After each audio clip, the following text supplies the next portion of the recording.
Nkuko mubimenye rero dukomeje twiga ijambo ry'ukuri ry'umwimerere, ijambo ritavangiye. Ijambo ry'ukuri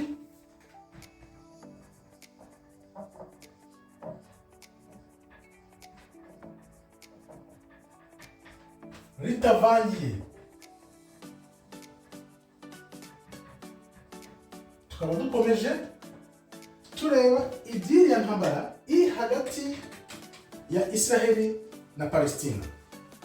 Turebe nkuko mubizi batubwira ko mu 1948 ko ubwoko bw'Imana bwatahukanywe, abantu b'Imana bakaba bari muri Isiraheli.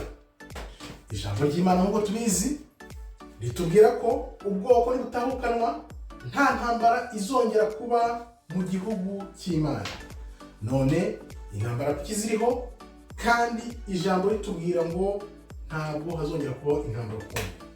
Reka turebe rero, iyo ushaka kumenya ukuri kw'ibihe bya nyuma ujya he? Ku itangiriro. Itangiriro niho ujya, uko byagenze kuva ku itangiriro niko ijambo ritubwira.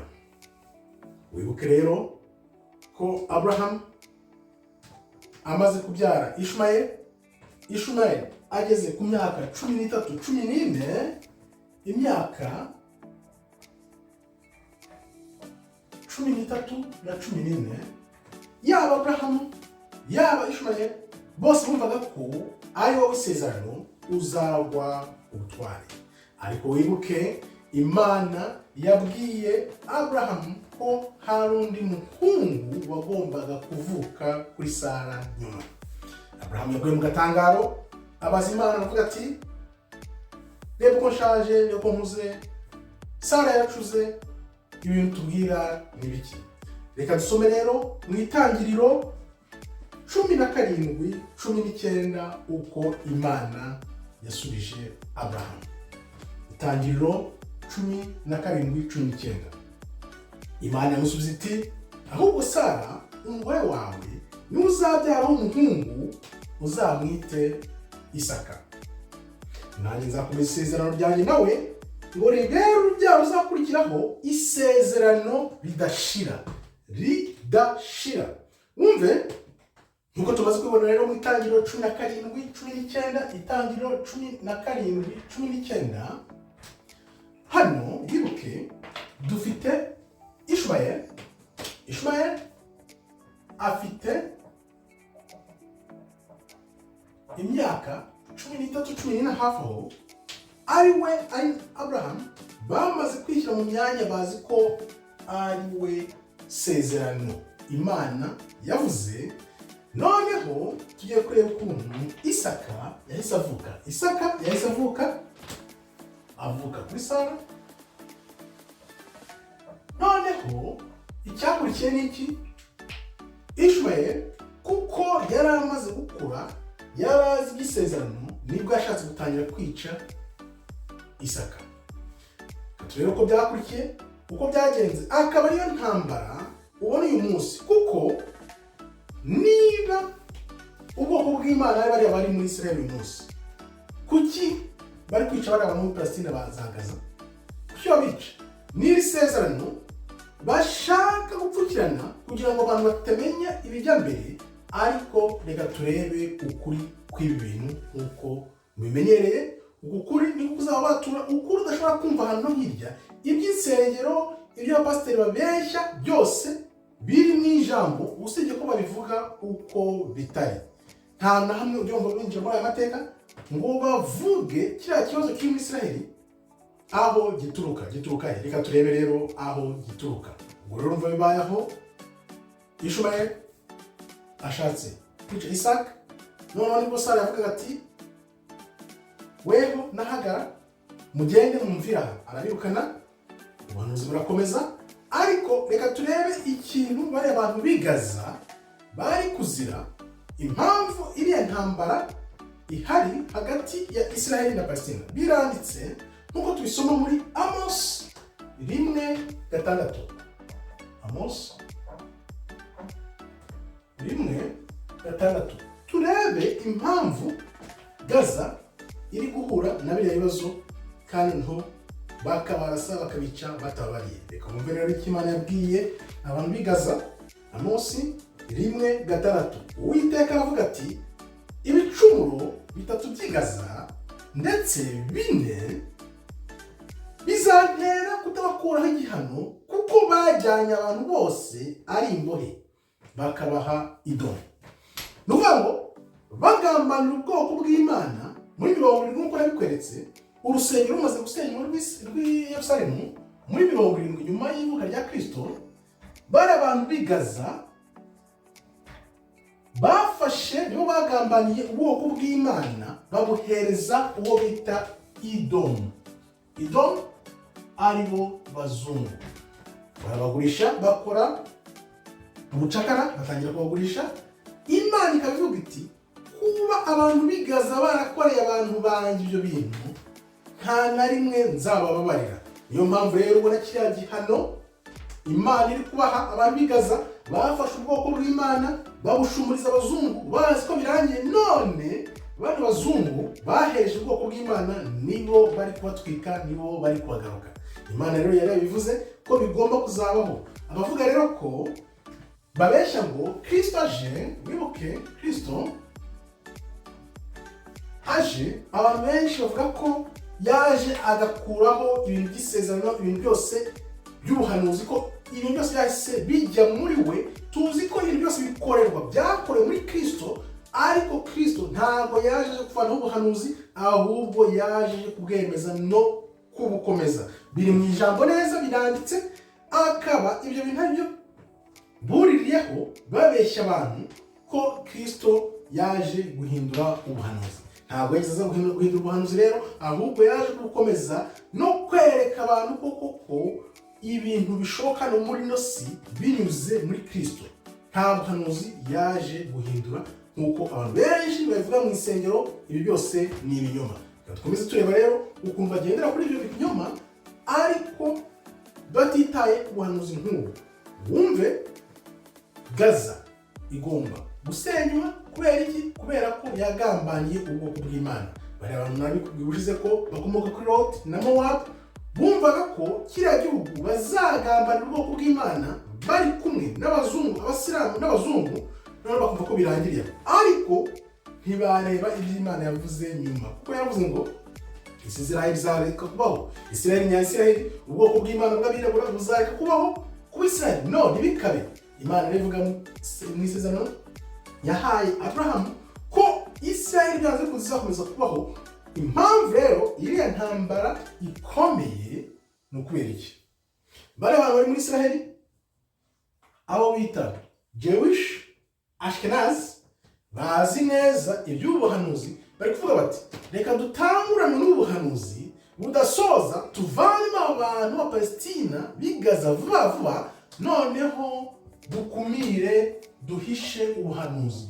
Duhishe, bo bumva ko bashobora guhisha ubuhanuzi, kandi wibuke nakuriye ko bibaza ko bashaka kuzarwana na Kristo nagaruka. Ibi rero bikaba bigendanye n'iby'i Damasiko Bashar al-Assad ubona bamuteye, nk'uko tubisoma muri Yesaya 17:1. Turebe Yesaya 17:1. Yesaya 17:1. Hano wibuke ubuhanuzi nabwo ntabwo burasoza, kuko Damasiko nubwo bateye Siriya wibaza ko ariyo ifite umwe mu migi imaze igihe kirekire Damasiko igihagaze. Nuvuga ngo biriya bintu bya Siriya, Iran, ibihugu byose bya kera byahozeho bigifite ya mico ya kera yerekana amateka nyamateka, niyo mpamvu bashaka kuyakura ngo bayavaneho abantu batazamenya isezerano rije n'irihe. Reka turebere ubuhanuzi bw'i Damasiko nabwo uko Imana yabivuze. Hakaba hasigaye kiriya gice cy'i Damasiko kugira ngo ijye hasi, noneho ubuhanuzi busoze turi kugenda tubwengera. Dusome muri Yesaya 17:1. Dore ubuhanuzi bw'i Damasiko. Ibihanurwa Damasiko. I Damasiko hakuweho ntihakirumurwa, hazaba itongo n'ikirundo cy'isamburiro. Nuvuga ukuvuga ngo hagomba kuzaba itongo hariya hantu Damasiko ariyo umugambi ubona iriya ntambara ukuntu bahashenye nabyo urabibona aho ngaho. Ni ukuvuga ngo umugambi wo gusenya Damasiko bawukura muri Bibiliya kugira ngo ubuhanuzi busoze vuba vuba, noneho bahita bavuga ko ari bo bwoko bw'Imana. Ni ukuvuga ngo hano Damasiko ntabwo irasenywa. Damasiko igomba nayo kuzasenywa kugira ngo ubuhanuzi busoze. Urabona agace gasigaye kariya gasigaye konyine k'i Damasiko, bureba ko bagafite umugambi ari kubona bari gukura bava za Gaza bamanuka za Irani na Damasiko, no bakazakora ya iSiraheli nini nakweretse ubushize uko igomba kuzaba ingana. Turebe rero impamvu y'ibintu ubyumve neza, kuko nta rusengero n'umwe uzabyumvamo. Ubwo rero ukomeza wumva mu nsengero nyinshi na nyinshi bavuga ko Imana yahinduye isezerano yahaye abakurambere bacu Aburamu, Isaac na Yakobo, ko ibi bintu nari bya kera byaraye. No, Imana ishyiraho isezerano ikavuga ati iri sezerano rizahora igihe kingana gute? Imyaka 2. Gute? Imyaka 3. No, buziri hezo ibihe byose atavuga ngo imyaka 3, 4, 5. Abantu rero mu nsengero niyo mpamvu ubona Satani yafashe urusengero ararubwigabiza, ahindura ibintu byose. Ubwo buyobe akaba ari abantu buzuyemo muri za Gatolika n'izindi nsengero hirya no hino, ariko ijambo ry'umwimerere Imana yaravuze ngo nzariha abantu banjye mu minsi ya nyuma bazarisobanura. Akaba arimo tugenda dukora kubera ubuntu bw'Imana twagiriwe kugira ngo turyumve, twumve ubuhanuzi. Noneho ari mubone izo nsengero njyamo n'ayo madini ajyamo bikubwira bikurikije ijambo n'ibiri kuba, komeza ubikurikire. Ariko turi hano nk'abagira ubuntu n'Imana kugira ngo tukwereke ibiri kuba muri ino si naho isi igana. Byose ni ubuhanuzi bugomba gusoza. Babonye rero ko ubuhanuzi bugomba gusoza byanze bikunze, nibwo bahise bakora idini rya Isilamu. Isilamu bayikoze kugira ngo bakumire ubuhanuzi. None babonye ko badafite isezerano n'Imana, bahise bakora iki? Bahise bakora Isilamu kugira ngo bafate undi murongo ukurikira Satani n'abambari. Ukabona rero abazungu, abasilamu baje hano nk'uko twabisabwe babyibuka muri Zaburi, mureke tubasenye batazongera kwitwa Isiraheli ukundi. Ni umugambi bari bafite, ariko uwo mugambi mu bihe bya nyuma bagomba gusubiranamo kugira ngo bavuge ngo ninjye bwoko. Umwe aravuga ati iki gihugu ni icyanjye, undi akavuga ati igihugu ni icyanjye, ariko ubwoko bw'Imana bwigaramiye he? Aho bwatataniye mu mpande enye z'isi, aho Imana izabakura n'ukuboko kwayo gukomeye kugira ngo yerekane ubwoko bwayo ni bande.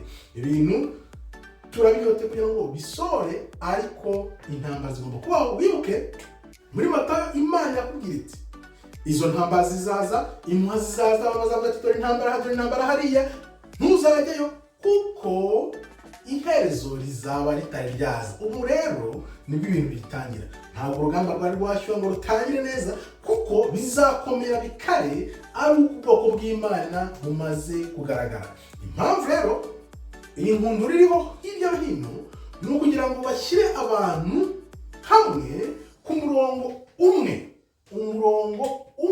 umujyo umwe, isi yose bayifate bayishyire ku mujyo umwe. Noneho bya bihe by'ubwoko bw'Imana nibigera, bazabona uko barwanya ubwoko bw'Imana abirabura nyuma, kuko mu minsi mike bigiye kugaragarira buri wese. Iyi ntambara akaba ariyo bategura, ariyo y'amakuba y'imperuka azaza. Ubwo ubwoko bw'Imana buzamaze kugaragara buri wese, ntawe ushidikanye, buri wese noneho yumva ko ubwoko bw'Imana ari abirabura. Bizaba Imana izashyira ukuboko kwayo ku isi n'abantu yuje mu mwuka wera, noneho abantu bose bahite babona ukuri. Buri wese azamenya ukuri, nawe uzamenya ukuri, ubona ukuri ufite. Bishoboka gute ko nabeshywe imyaka magana n'amagana, ibinyejana n'ibinyejana, kugeza uyu munsi nkaba ntarinzi ko ubwoko bw'Imana ari abirabura? Biraje ugiye kubibona ubyiboneye neza, kuko nzi neza ko biri hafi, biri bugufi. Ziriya ntambara ziri kuba hirya no hino nibyo zigamije kugira ngo zipfukirane ubwoko bw'Imana butazagaragara. Ariko ese wakumira ubuhanuzi? Dukomeze turebe rero ibijya mbere nuko ibintu bizagenda mu minsi iri imbere. Ushobora kwibaza rero uti izi ntambara kubera iki ziri kuba?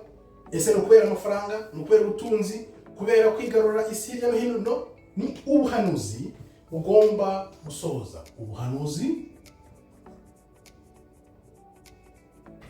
Ubuhanuzi ugomba gusohoza. Bazi ko ibihugu byose byagiye bikomera nk'uko byanditswe mu gitabo cya Daniel, bikongera bikandika mu gitabo cy'ibyahishuwe ko ayo mahanga azagenda agategeka akagenda. N'uyu munsi bazi ko ubu butegetsi, ubuyobozi buri ku isi muri iki gihe bugiye kuvaho, busigaje igihe gito. Niyo mpamvu bari kurwana bivuye inyuma, bishyira hamwe ibitagaragara amaso y'umuntu, ziriya ntambara batera hirya no hino, aho baziteye, aho ureba aho ziturutse n'ibiri kuba.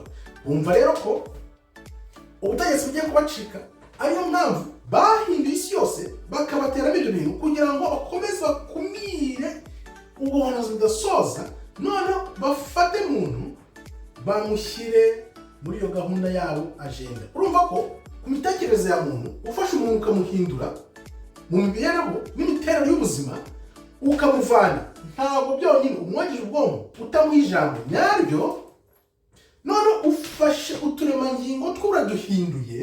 Ni ukuvuga ngo bahinduye turiya turemangingo kugira ngo bahindure muntu ave muri iyo gahunda y'Imana ajye muri gahunda ya Satani, noneho bazayobore muntu byoroshye, kuko bumvaga ko bazaba bafite majorite. Wunduke Bill Gates yaravugaga ngo bagomba kugeza kuri 70% byibuze, niyo buri wese atajya muri iyo gahunda. Bumvaga ko nibagira majorite, umugambi w'Imana bazaba baciye ukubiri nawo bawukubye iyo gahunda. Ariko se warwana n'Imana? Imana yuke yongeye kubyutsa isi iturutse kuri Nowa n'abantu be bongahe 8 bonyine. Vuga rero ko iyo muntu arebye uyu munsi ukibaza ibyo bintu byo bakoze byari byo, ariko areba ukuntu Imana yanyuze inyuma ikongera ikazamura isi yose iciye muri Nowa uyu n'umuryango umwe gusa, ibyo bakora byose ni ubusa. Ubuhanuzi bugomba gusoza, abantu b'Imana bakagaragara. Bavuga ko rero bagomba gukusanya isi yose kugira bayishyire umujyi umwe n'ibyo bintu bashyizemo mu bantu, noneho Kristo nazanaza azasange nta muntu usigaye. Wibuke na Kristo bwaratubaza ati, ese ningaruka aho nzasanga hari n'ukwizera kukiri mu bantu? Nibyo biri kuba rero. Satani azi gahunda, azi umupango, ibyo byose ari kubashyiramo, abavana mu nzira z'Imana abajyana mu nzira ze, aribyo bizasoza ubuhanuzi. Kristo yibaza ati, ese ningaruka nzasanga hari ukwizera kukibaho? Ese hari ukwizera kukibaho? Hari ukwizera ufite? Gira ukwizera, birashoboka ube muri abo bake bazaba ku ruhande rwa Kristo. Urakoze rero, Imana ikomeze ibarinde. Shalom, shalom, shalom.